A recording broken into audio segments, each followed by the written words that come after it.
the Positive Games is back today, and our special guest is Fresh C. What is going on, man? Cody, thank you for joining today. Yeah. For those of you that are listening, man, we've got quite some history. Oh yeah. Cody was one of the first ones that kind of gave some advice years ago on charitable events within the community. Little backstory: how me and you met. Do you remember? Okay, don't misquote me, but I'm pretty sure. I want to say the Boombox. The Boombox, yes, man. I got a mutual invite. Showed up down there. For those of you again listening, it was he had his own setup. It was a shop, real nice. It was a shop in the front had all the music, Arizona artists, and then other artists from all over. And then in the back, you had your own setup with the Freestyle Fridays. Oh yeah. And the cool thing about it was you were giving kids an opportunity to come off the street, especially the location of it all, to walk in, kind of hang out, grab a soda, sit on the couch, grab some music, and that was one of the pivotal moments I feel like in the community that got washed away. But that's how you and I met. Yeah, and I was 100% sure it was I don't know if it was actually, because remember we used to do concerts there too, but I remember at the first venue we only had a stage that was like this big, like literally, you know what I mean? Yeah. I'm pretty sure you went to the freestyle battle. I can't remember the kid's name. But I mean, that doesn't really matter. But it was a kid from the community, I believe, who was connected to like Chris Franco and some of the other guys that we kind of all knew from around the way. Yeah. That was we're talking almost 10 years ago. So it's great to see that you're doing well, and again, I appreciate you being on the podcast. Yeah, of course. All right, man. So again, for those of you that do not know, will you talk on your background a little bit, how you got into music and where you grew up? Yeah, so excuse me. So it's kind of a long story, but I'll keep it short and interesting. So originally I'm from Porterville, California. That's originally where I grew up, where I was raised. Typical kind of story, poverty stricken, a lot of adversity, a lot of obstacles, not a lot of hope where I come from. And so I relocated here my freshman year in high school and went to Pima, and just always kicking raps. Started rapping I think about 12, give or take. And anywhere, from freestyle battles in California, that's kind of like where the origin began in a sense, as far as rapping. And then I moved to Arizona, to Graham County, and my first impression was kind of like, yo, where am I? You know what I mean? Like, this is different, and I don't mean that in a bad way. It's just, it was very different. Took some getting used to. So, like I said, California to here, it pretty, making the story short, in the background, as far as like music, it started battle rapping and rapping in California and that kind of thing, entering freestyle battle contests, rapping at school, like all that kind of stuff. And then moved to Arizona and still kept rapping. I mean, I was the kid in the football team, basketball, track, baseball, that would be rapping in the back of the bus, rapping in the van, rapping on the court, rapping in the baseball field, rapping at dances, class. I just, like, any chance I could get on the mic, I would grab the mic and rip it. So, I mean, I know that's kind of long tail to what you said, but, that's kind of where I'm from and what I'm about. The thing that I appreciate the most about you is not just the community aspect of it all, but the fact that you've made your own way, your own path, and you haven't, I don't want to say shadowed, but you haven't copied your original. How hard has that been for you to stay so original in this area? I mean, this is a double-edged sword question, but I love it, man. Great question. I don't think it's hard to be myself, because just growing up, taking it back, right? Let's take it back a little bit. So in California, that's kind of the code. Like you have to be yourself, whatever it is you are. You know what I mean? Wherever it is you're located, whatever your demographic is, whatever school you go to, you had to be that. There was a sense of authenticity where I come from, and that's just something that doesn't really go away. You know, I guess it's some, just like learned behavior with children. If they learn something early on, more than likely is, positive or negative, it's going to continue to grow as they get older, and it's harder to wash it away if it's negative.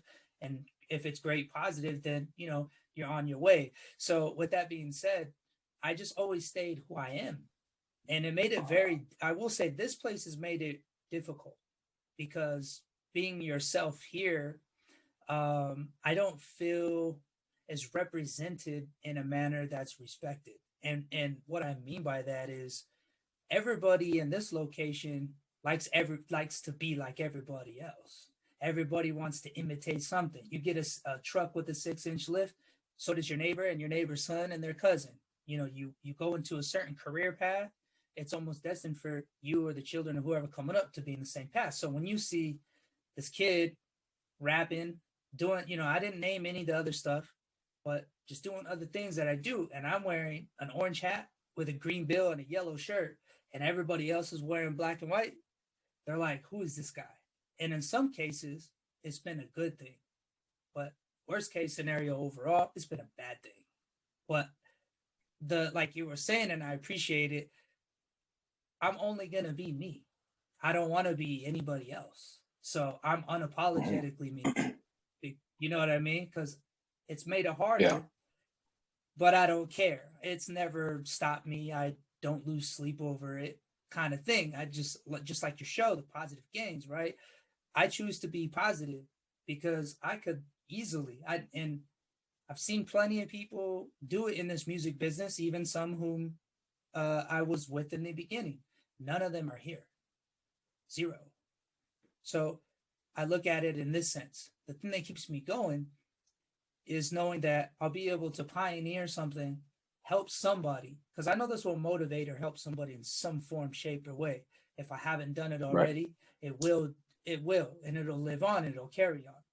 And the thing about it is all you need to do, or one person needs to do, is pay attention to a lot of these things I'm doing one time and apply it and start seeing other changes. And when you see more of the change, you're not going to see everybody in black and white anymore. You're going to see people in orange, yellow, purple, pink, blue, all these other colors, because they're all different creators, they're all different kinds of people.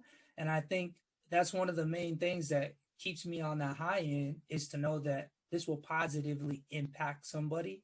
It's, and to end it, it's not just about me. I just happen to be a driving force to help others. It might sound a little complex, but that's really how I look at it, because it's been it could have been easy to give up. All right. And do you feel like, the way that, I guess, social media is, and it's been like that for a while. I was saying this to somebody last week. A lot of people are looking for I don't want to say a flash in the pan, but they're almost looking for a way to, how can I jump the line? How can I jump the line and put myself on level 10 where I never even did 1, 2, 3, 4. You see what I'm saying? I feel like there's a lot of, and you'll say it too, a lot of talent. There's so much talent out there, but how hard is it for people to grow, meaning go through some life experiences that you probably had yourself, instead of just leapfrogging? I think for you, going through those experiences have obviously made you a part of who you are today. Yeah, definitely. So do you feel like for 100%. People that leapfrog, do you feel like they skip out on that and they're doing themselves a disservice in a way? I 100% agree with that, because here's the thing. When you skip steps in anything, ultimately you're trying to build a foundation that you can build on. So if you're skipping the foundation and you're just building stuff, eventually when situations occur, like you're saying, problems, issues, mishaps, you're just going to crumble to the ground. There's not going to be anything left. So in that, metaphorical way, I agree. I think if you're skipping all these steps, you're cheating yourself. Right. Because at the end of the day, those steps that get you to that point of success, the steps to get there, we're building, I'll use music in a sense, because this game is dirty. And I just mean it from industry. I'm not talking local hip hop stuff. I'm talking industry stuff. And so the industry is really murky. So if you don't know, and the most important part of that foundation, like the steps 1, 2, and 3 that they're missing, the first is the business. I hate to say this as bad as people don't want to hear it. And it sometimes I'm torn between saying it, but it's the fact. Business comes first. The art comes second. That's great if you mastered the art, your 10,000 hours, and you've learned music theory, or you haven't, or you came up with your own style, right? None of that matters if you don't know the business. You can know the business and be Tekashi 6ix9ine. Terrible. Oh, terrible. Man. He can't rap. Nobody but 13-year-old kids want to hear that stuff. Let's just be real. It is what it is. If you really think about that concept, those are the kinds of guys that can't rap, but they know the business. Right? You got guys that know the business and can rap. I'm fortunately one of them. That's what those 1s and 2, the first and second step, a lot of people think it's just music, got to record every day. Well, that's cool.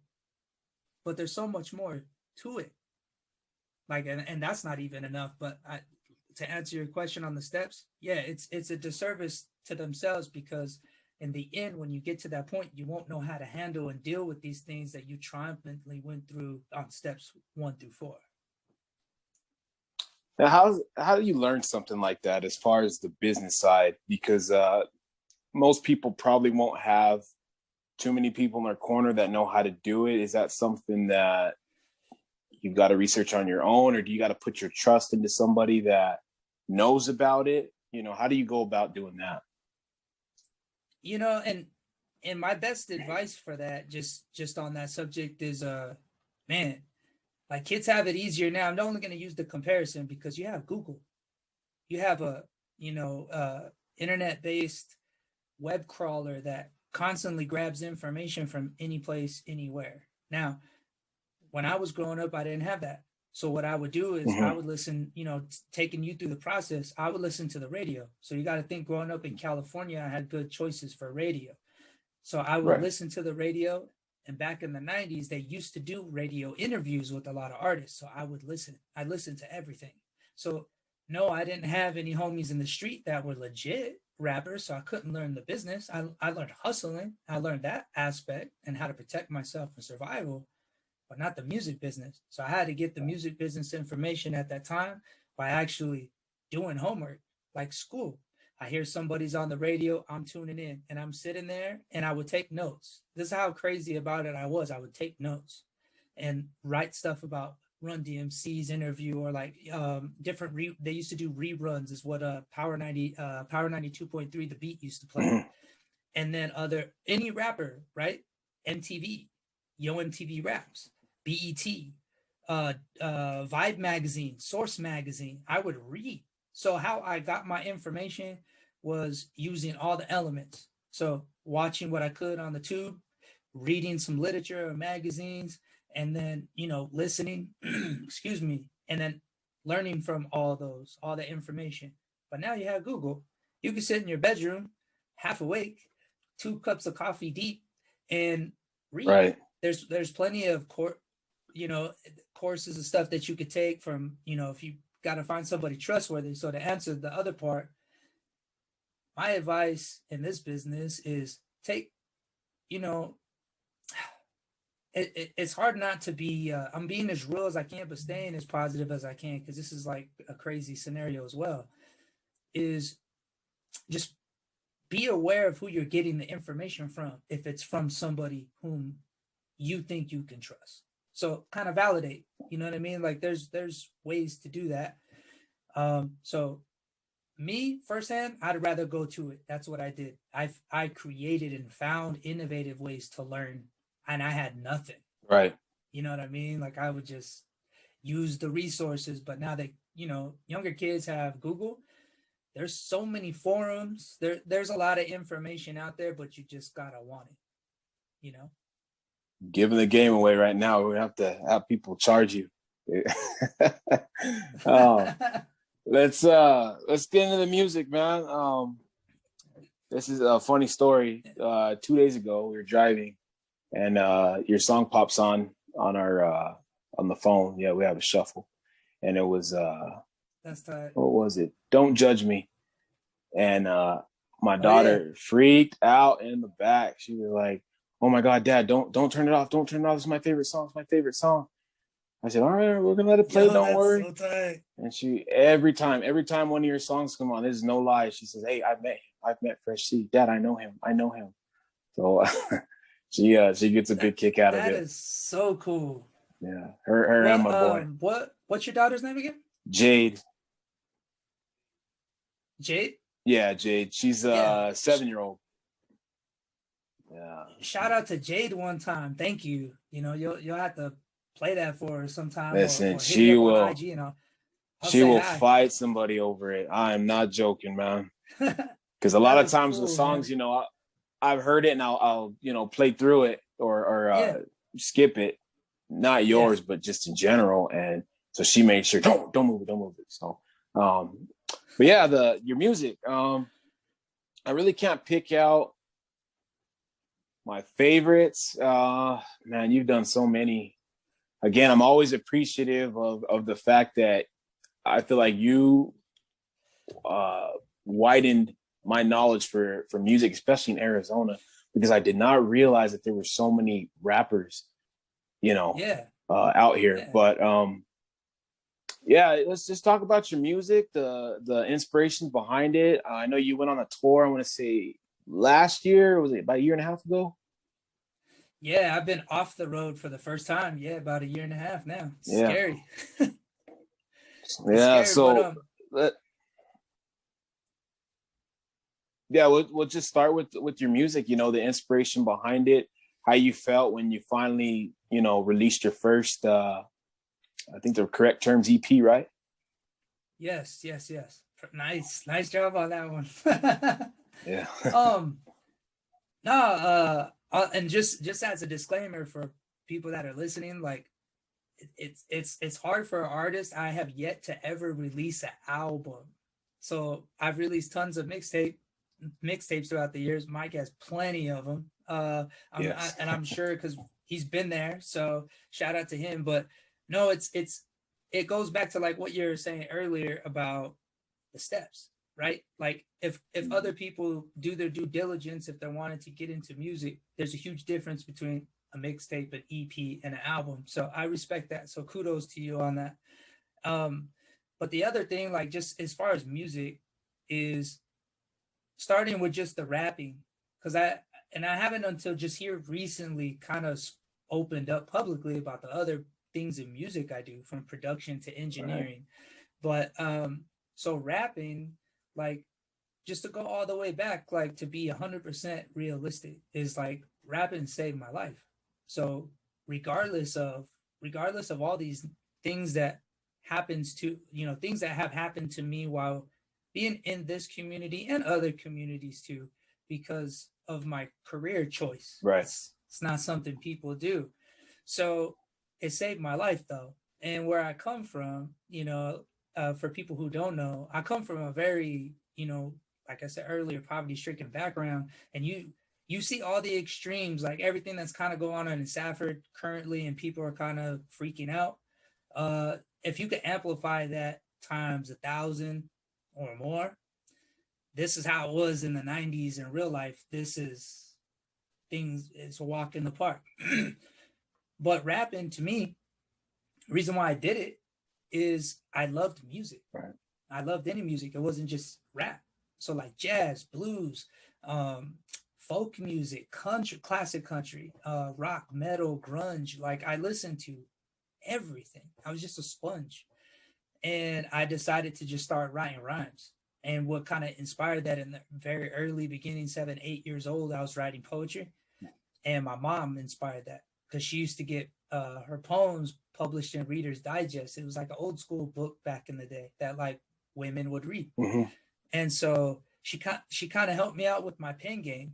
And then I got into music class. So I did drums like 3rd and 4th grade and stuff like that. So the early beginnings, those elements were kind of there. I just really wanted to be a musician. Now, can I say that I knew I was going to become a rapper? No, because honestly, I just wrote because I really enjoyed writing. It's kind of hard to explain. I loved music and I loved writing and expressing myself. And hip hop was like, I can express myself in like the most articulate way as a kid, right? As a young buck growing up. So the correlation to saving my life is, instead of me going and doing these things that I was seeing every day, I would just rap about what I'm seeing. Just being a journalist, like, hey, this bothers me. My friend got killed today, or I buried my cousin because he overdosed, or, you know, somebody broke into my house, or we're on welfare. Like, instead of holding all these things in, which I feel like young men of all colors and creeds go through, I was vocalizing them through self-expression. And had I not, sure, I got into mishaps and I did get into trouble, but if I hadn't had a way to express myself, I probably wouldn't be here talking to you. So that's the deeper meaning to the music. And the second part is there's always truth in my music. There's, you know, music, in fact, like growing up before I became a musician, it helped me cope with things. It helped me, you know, when I would listen to like Frank Sinatra or Led Zeppelin or Guns N' Roses or, you know, Tupac, like, it made me feel like even though the world was in chaos in front of me, it was going to be okay. And so for me, when I write music, I'm hoping that somebody else can take a message that's in it positively. And maybe what they see out the window that might be chaos, maybe I could alleviate that, like music alleviated it for me. So there's always a positive message. Some are brash messages, but I keep it real. Mm-hmm. Going all the way back to what you were saying about being me. You know, people might not like my story, but this is my story. Right. And it's for me to narrate and authorize, not for somebody to, you know, write their own or paraphrase what it is. And I give it to people raw, in the rawest form. But that's to me very positive, because you don't know what life you might affect positively, in a sense, you know what I mean? Who you might inspire. And to me, that means the world to me. Like, all the money and all that kind of stuff, that could go out the window, because you can't take that with you. But if you change a life, hopefully that life that you change will change somebody else's, so it lives forever. You know what I mean? Like, it's a lot deeper than people think as far as like rap, you know what I mean? Just to kind of go off of that. The other part is production. So I produce, you know, as a matter of fact, I'm sitting in front of it so I could show you. So right before we got on, this is what I was doing. You know what I mean? Just like working, making beats. Yeah. So I make beats all the time. I've made instrumentals for television for networks like HBO and Netflix and things like that, like putting, you know, getting your music out there for the commercials, for the blips, for all those kinds of things, you know. And so, but not a lot of people knew that. You know, most people just think I just rap, you know what I mean? But I do production, I do engineering. So anything that you hear is all done by me, you know, give or take. And I do have to credit producers from previous projects, because there was help. But as far as the engineering, I was always in the cockpit. You know, even when I was learning from somebody else's studio sessions, just gaining the knowledge. So now I have music, you know, writing, rapping, performing, all that kind of stuff. But thankfully, I can do production also, because we're still technically in quarantine. So I haven't been able to tour. Tours are the biggest part of my overhead. You know, that's 60% of my income. You know, because for people out there who don't know, you know, the 0.00.38% of a cent that I get from a stream on Spotify, it's a little different. You know what I mean? I can get 40,000 streams and make $92. You know what I mean? So it's so, you know, there's just so much to it. But yeah, you know, rapping, making beats, engineering. I guess feature on a lot of projects. I do, you know, just all kinds of stuff. You know what I mean? What's funny is I've learned over the years with you is you never show your both hands. So you've always got, you know, one hand out that you kind of keep people looking at, and then the other hand's behind working, doing something. And then maybe slowly it'll creep out, but then again, you've got more stuff going on that nobody ever sees. I've learned that over the years with you, which is good. You can't tell everybody everything. You just can't. No, and that's bro, you're dead on, man. You're dead on. Props. But no, you're right though, and there's a reasoning behind it, and I hold no secrets, because at the end of the day, if somebody uses them, great, but more than likely they're not. So it's really no loss for me. Right. So the rhyme to the reason on that part is simply there's a certain thing, if you've studied your favorite musician, whoever that could be, anything, I would say 85 and earlier. Each artist before 85 or up to 85, you could pick any artist in any genre in any timeline. There's always a mystique about one of them. You know, whoever you could pick, from Axl Rose and Guns N' Roses to Frank Sinatra on the Rat Pack. You know, there's so many variables. Even Tupac. A lot of people don't even understand a lot of the things Tupac did, and some of it was here and some of it was there. But I studied these musicians, and one thing that I always saw occur is the people that showed all their hands and were always in the tabloids or magazines telling everything about the album, telling everything about all the guest features, all this stuff. Well, if you told me and you, if we read the magazine and you told us everything that's going to be on the album and everything that you're doing, well, then the mystery is gone. Why do I care? Why do I care now? Why do I want to purchase your project? You just told me who's on it. Maybe I don't like track 3 because it's got somebody that I don't like. Right. Maybe I don't like the beats. Maybe the cover art's whack. That's a bold, a huge move that I see artists do all day. Even artists that I've had this conversation with, and they still do it, and then they wonder why certain things don't work out. So going back to that, if you only have one hand up and you're keeping everybody's focus, it's always been the key. And it's not that I'm trying to elude anybody. It's the opposite. Right. Because you never know who's watching you. I'm not worried about naysayers or negative people, because they don't matter. But there's other people that are trying to get to where you're at, and they take any chance that they could to cut through, going back to what you said, steps 1 through 3. So they want to get to, let's go to step, wow, that's a long ways up. And you're trying to take pieces to the puzzle. What ends up happening is, you know, they'll take something from it, or they'll steal from it, and then they put it together in whatever way. And then it taints my original idea. You know what I'm saying? Or could ruin your business. Somebody could undercut you.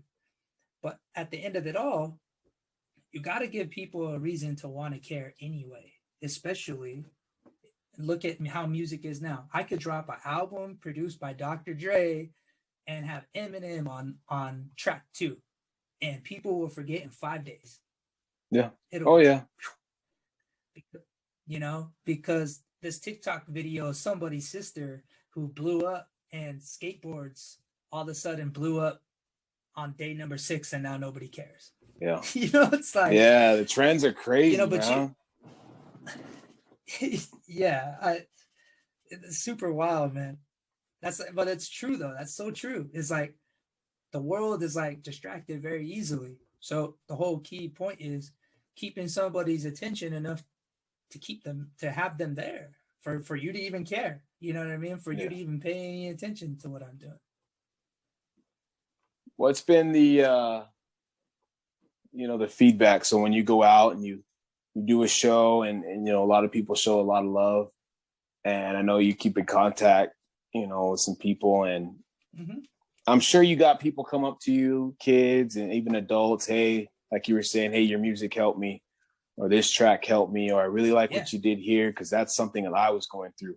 What's that been like when people are able to share their life experiences with you through your music? You know, the first couple of times that it happened, I'm going to be honest, it was probably around 2014, somewhere around 2014, 2015. I kind of got emotional for the first few times, because to me, like, I wasn't crying because I was upset. It was more like tears of joy, because all the stuff that I went through and I told myself I was going to do, in hopes to just one person, just anybody, to hear it and like get it, but also have it help them. It just was like made me feel good. You know what I mean? Like, it genuinely like made me feel good that, yo, like, I did something right. Like, I turned all this crap, and I could have used all this crap to ruin my life, but instead I used my pen and I tried, you know, what stayed myself and kept it real, but also telling people how real it is from my perspective. And I just appreciative. It's like even like you telling me about, you know, your daughter Jade, you know, like, yo, like, it just hits you like in your soul. And I think it's just because I really truthfully do music for the right reasons, you know, because I love performing for people, but at the same time, I have a soft spot to help people too. Right. You know what I mean? And so to me, I feel like my, you know, whatever I was here put on this earth for, like, that was my job, and I did something good with it. You know what I mean? Right on. And I know you can't share too much as far as the future. But yeah, I did want you to talk about I know you've got the website. If you want to mention that behind you. Yeah. Oh, yeah, for sure. So this is my newest clothing line. I mean, you already know I'm always recreating stuff. And so I created Fresh Since '86, which is the year I was born. And it's like a, you know, like more of a vintage 90s kind of pop style. So it's like basically where I grew up, the kinds of clothes that I would see kids wearing. It's that kind of style. So taking it back. But therealfreshc.com, you could get, you know, CDs, t-shirts. I got some new versions too of Hustle Clothing. So there's a few. So there's a few of my brands up there. I have four now. So they're all the clothes are on there, or hard copy CDs, that kind of stuff. But the music, I will give you one thing that I haven't given anybody. Especially for the fact that, like, I'm appreciative to be here. Number one, you've rocked me for a lot of years, and damn near, to my knowledge, for the most part, are one of the pinnacle people that came to the early shows and to the Boombox, and just came to hang out like all the time, every shop, because, you know, I had 3 shops. Yeah. You've been to every single one, you know, and I respect that. So I'll give you this. My first single of the year, because I haven't released anything as Fresh C anyway for 2021. I got my first single that I finally picked, and it's produced by my dude Logic. So everybody is familiar with Logic. It's a no-brainer, but he produced this track. And that's been kind of the secret, because I don't know if you got a copy, and if not, I'll give one to you. But the hard copy of It Ain't Easy, I got one. The very last song is a song. Okay, yeah, okay, that's right. You did get one. Okay, yeah, the very last song is a feature from Logic and I. So that's the, you know, something that birthed through at that time frame. So you could definitely have that. Absolutely nobody on this earth knows that. And that's why I say again, man, you put me on to a lot of people, because remember years ago I hadn't heard of Logic, and you had mentioned them. And then I remember you gave me a flyer for, I want to say you guys were performing it. Maybe it was Club Red. I don't remember, but it was you and Futuristic. Probably. You said, hey, have you heard of this guy? I'm like, no, I never heard of him. But yeah, you put me on to a lot of people, man. It's crazy. Because I thought myself, you know, I was like, oh, I know some hip hop, but nah, man, I don't know as much as I thought. So Yeah, I'm always appreciative of that, man. And I appreciate that. But no, you're right. It was that show, because I do remember that, because it's kind of crazy. It's crazy that a lot of people, like, you know, it's just like if you find something new and refreshing, you're like, yo, and you know whatever it is dope, like whether it's a game or a team or a CD or whatever, you know. And when you hear it first and you know, like, yo, this person's gonna blow, or this person's this or that, it's pretty cool to kind of like be first. It's almost in the same sense. Like, I honestly think you've been probably the most relevant, and I mean that respectfully, person from like day one, the origin of when it started to kind of make sense, to the present when it definitely makes sense. So I mean, I appreciate that. Like, it goes a long way with me, you know. And going back to it, not a lot of people keep it real, Mike. And like, yo, I super respect you for always keeping it real, like 100%. Yeah. Yeah, I appreciate that, man. But like I said, my memory's pretty good, man. But I was like, I think it was Cold Bread, because I still got the ticket, everything that you know, I've got the signed albums and I keep them, you know, separate. I've got the signed ticket stuff, and I've got it over there. So we have our own little array of things that, you know, the kids try to fight over. So tight. But bro, that's cool. Yeah. But advice, man, like I always ask people what they would tell either their younger self or somebody similar. And I feel like you would be the perfect person, because you know the area, you know exactly what's going on over here. So, you know, rapping's not popular by any means, obviously, in this area. So what would you say to somebody who has an idea that they want to follow that, or they want to try and do something similar? What would you tell them? You know, it's really simple for me. What I would tell them is always believe in yourself. And is short, sweet, and cliche as that might seem, if anybody here or young person could hear that, that's one thing that I feel around this area you don't hear often. And so I would definitely say always believe in yourself. And yeah, you know, things get hard, and believe me, they get rough, but the self-belief that you have in yourself will overpower any kind of negativity. If you are your first big fan and you're a fan of yourself and you're like, I'm gonna do this, like I'm gonna do, you know, I'm gonna rap, I'm gonna do this, I'm gonna become successful. It becomes an exercise, and you don't know any better after that. Because once you get to yourself and you know who you are by believing in yourself, nobody could stop you but you. So at the end of the day, you become a machine. And that's just, you know, in a positive way. I don't mean a machine like a robot, but, you know, out of context, I use metaphors and stuff, words, go figure, you know. But the thing about it is always believe, like, yeah, and some people ain't going to like you. Your family might not like you. Your boyfriend or girlfriend might not like what you do or respect what you do. But if that's what you love and that's who you are, then believe in yourself and stick to that. Like, you know, somebody who believes in themselves 100% can never be swayed by another person.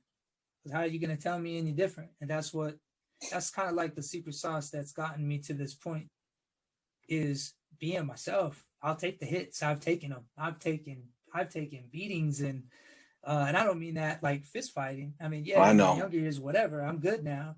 But community beatings, like crazy stuff and disrespectful things, but I never stop. So, hey, I don't know. Logic's on my next track. So, I mean, I think I did all right. You're doing something right, man. You know what I mean? So, man, I really appreciate you coming on. You're a very busy man. You know, yeah, I thought my schedule was hectic, but it ain't nothing compared to yours, man. But I appreciate you, and you are welcome back on anytime. You've always been a friend, and you're an official friend of the show. So whenever you want to jump back on, man, the floor is always yours. Yo, I super appreciate it, man. Thank you so much for having me, bro. Like, before I even go, if I may, Bro, I just want to say, yo, number one, thank you. Like, thanks for keeping it real for real. Like, this isn't because I'm on your show. You know what I mean? I'm just keeping it authentic. Like, yo, Mike, you're a legit dude, man. And I got mad respect for you. I got respect for, you know, what you're doing with the podcast and stuff like that. And just so everybody can hear it, I feel like, yo, you should get your flowers, man, because you're a good person. There's not a lot of good people out here. And I pay attention to that. So I appreciate you being a legit person, you know, rocking with me all these years. Thank you for having me on the show. And bro, you ever need anything, you can hit me anytime, man. I'm more than willing to help out with whatever. Thank you. I really appreciate those words, man. It means a lot. Of course. All right. Well, Fresh C, again, thank you. Again, you're welcome back on anytime, man. And good luck to you in all your future endeavors. And I hope 2021, is your year. It's all good. Yo, thank you, man. I appreciate it, bro. All right, man.